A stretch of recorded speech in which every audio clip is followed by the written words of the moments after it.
রাজাকে জব্দ করবার জন্য বন্ধু পাখি সকলকে নিয়ে রাজপ্রাসাদ আক্রমণ করে।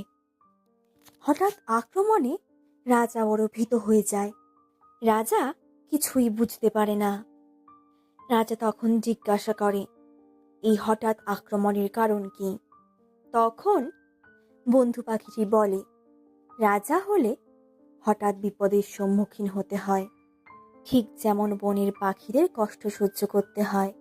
রাজার তখন সেই টুনটুনি পাখিটির কথা মনে পড়ে।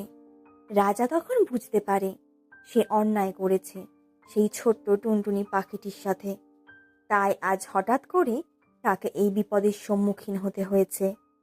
নিজের ভুল বুঝতে পেরে রাজা খুব লজ্জিত হয়। বন্ধুরা, এরকম আরো সুন্দর সুন্দর গল্প শুনতে অবশ্যই একটা লাইক করে চ্যানেলটাকে সাবস্ক্রাইব করতে ভুলো না।